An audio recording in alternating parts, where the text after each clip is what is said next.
Right now, count the people between you and your hero. Not followers, real first-name links.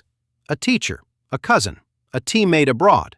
How many hops until you reach a movie star, a Nobel scientist, or someone who could change your life tomorrow? The math says fewer than you think, and the twist you'll see later flips the 6 degrees story.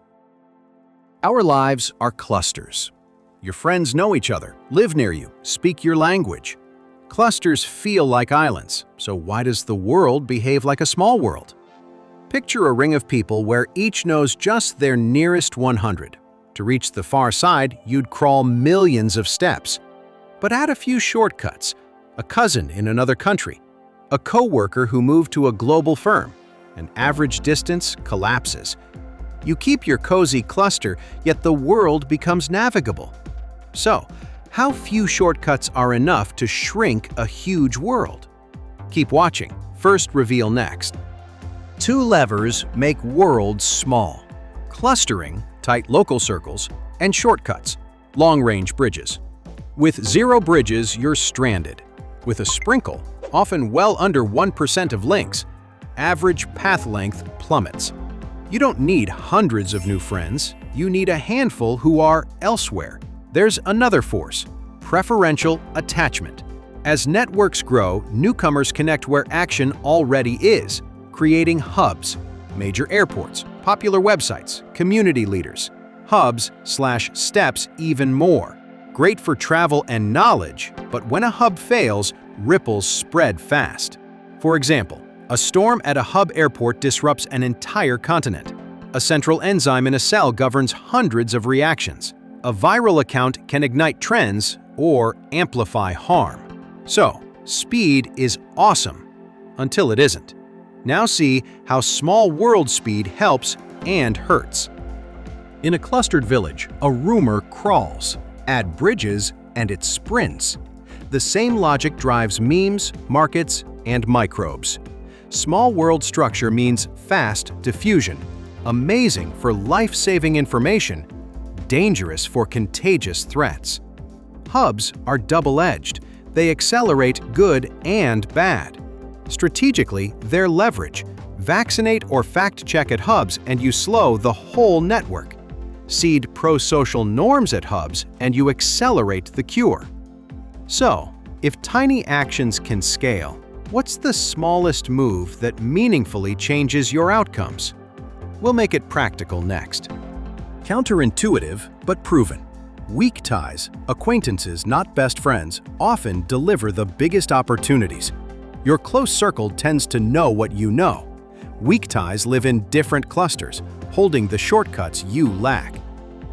Actionable tactic. Once a week, rekindle one dormant contact. Share something useful, ask one specific question, or offer one specific help. That's not spamming, it's bridging. But bridges can bring opportunity or toxicity. Can we tilt the network toward cooperation? Add one rule and everything changes. We can't control global structure, but we can curate our links. In repeated social dilemmas, cooperation struggles in chaotic cross-cut networks. Yet when agents can rewire, exiting exploiters, gravitating to reciprocators, cooperation blooms. Translation for real life. Mute or leave nodes that reward outrage. Spend more time where reciprocity is the norm. Invest in healthy hubs, moderated communities, open science, local organizers. Now, are you ready for the twist about 6 degrees? It's true and a myth. Here's why. You've heard everyone is connected by exactly 6 steps. That tidy number is folklore, catchy, not universal. Path lengths vary with geography, language, access to hubs, and your starting cluster. Sometimes it's 4, sometimes 8, sometimes no path. Why it spreads. Simplicity bias. 6 is sticky. Anecdotes amplify. Celebrity chains travel. Boring counterexamples don't. Ego boost. I'm 6 from greatness. Media repetition. Familiar becomes true. Scientific view. Small world effects are statistical patterns, not magic constants. Use the pattern, ignore the myth. This labeled section draws on cultural lore. Here's what data-driven studies suggest instead. Focus on bridges and hubs. So, if there's no magic number, what number matters for you? Let's make it measurable. 2 scientific and practical exercises. 1. Map your bridges. On paper, put you in the center. Around it, 5 circles: family, school or work, hobby, online community, geography. Draw lines to weak ties outside those circles. That's your shortcut map. Goal this month? Add 3 authentic bridges. DM a speaker. Join a global forum. Collaborate cross-discipline. 2. Hub strategy. Hubs amplify. Choose one positive hub to engage weekly: an open education channel, a moderated research group, a local organizer. Contribute something small but consistent. Over time, the hub's reach becomes your reach, and the graph gets healthier. One last piece. How do you stay connected without burning out? Now, a 10-second audit to prevent overwhelm, plus a closing challenge that could change your next year. Open your feed and ask 3 questions. 1. Does this node inform me? 2. Does it reciprocate? 3. Does it elevate my behavior? 2 no's, mute or unfollow. You're not just managing time, you're editing the graph that shapes what reaches you and what you reach. Now, are you ready to put all of this into one move today?